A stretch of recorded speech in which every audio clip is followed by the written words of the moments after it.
So let's go over the plantar fascia protocol for dealing with the foot. Now we're going to start with the plantar fascia, work our way down through the different layers, the superficial, intermediate, and deep layers of the foot. So we'll just change our angle here a little bit and kind of bring the table up here so you can actually see things a little bit better.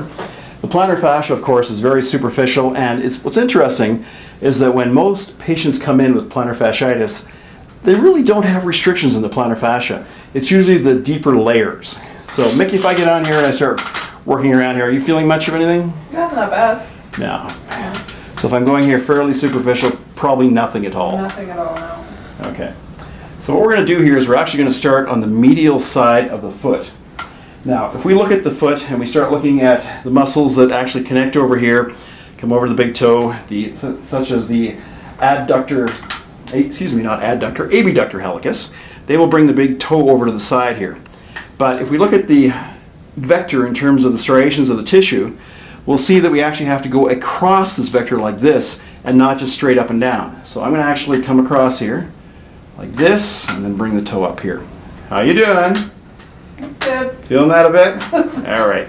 Now I'm just going to go straight down here like this and bring it up. You're not really feeling that very much, are you? Not as much, no. Now here's the interesting thing. We're going to spend a bit of time actually going across the different striations of the tissue. And part of the reason we're going to do this is because you want to create a little bit of cross friction, break up restrictions within the tissue itself, but this cross friction activity will actually stimulate cells within there called fasciocytes that produce hyaluronic acid, and this will actually help the tissue to glide better. This is the lubricant of our tissues.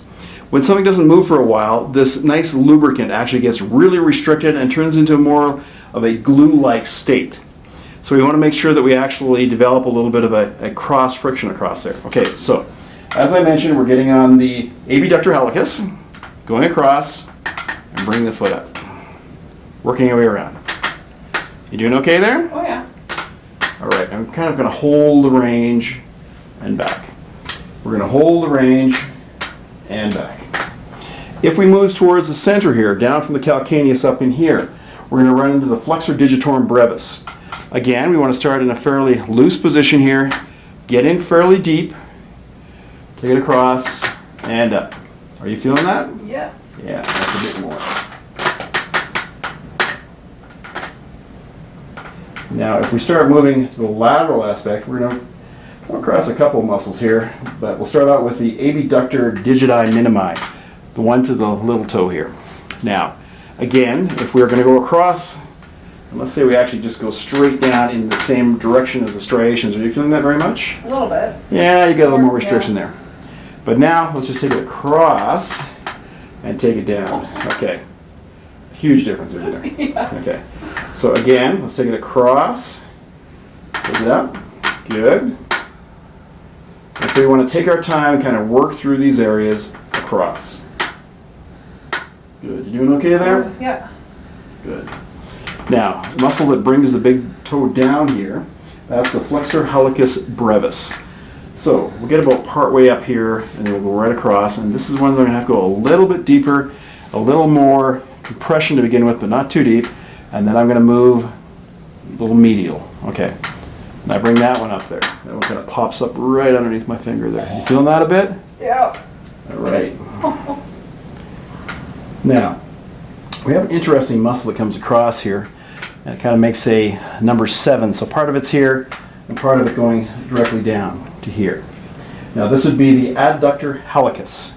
Now again, if we start thinking about the orientation of the fibers, we could go this way and straight down there, but we'd actually be better off coming across those fibers, and this is quite deep, or considering the orientation of the muscle, and then going across those fibers.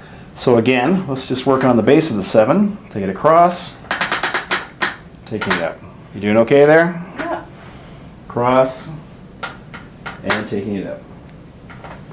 Cross, and taking it up. Okay.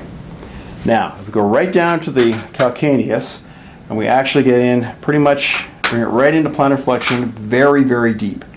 We're going to run into a deep muscle here, which is the Quadratus Plantae. Now, this is kind of an interesting muscle, and then we get 2 bellies of this coming up here, and this is the direction of the fiber orientation. So again, don't just work in this orientation. You want to make sure you go across these fibers here. So if we're going to come, and we're going to come from the inside here, we're going to take our arm and go across and down. Put a little bit of torsion in there. Across and down. Are you okay? Yeah. Okay, so let me go the other direction. And take this up like so. Now that one you're really That feeling. one's, yeah. That is really tight. We have two bands there, so we actually have to address the one on the outside here. You might want to change your hand position here. Take it across, and then take it up. And take your time. I don't feel this one as much. No. So I don't think you have much of a restriction there. Now the interesting thing about this muscle is underneath the calf muscles, we have three deep muscles there, in anatomy referred to as Tom, Dick, and Harry. And one of the tendons of one of the muscles, which is the Flexor Digitorum longus, the Quadratus Plantae here actually attaches into those tendons and it connects here. So even though we may feel a restriction here, we have to make sure we work farther up the kinetic chain.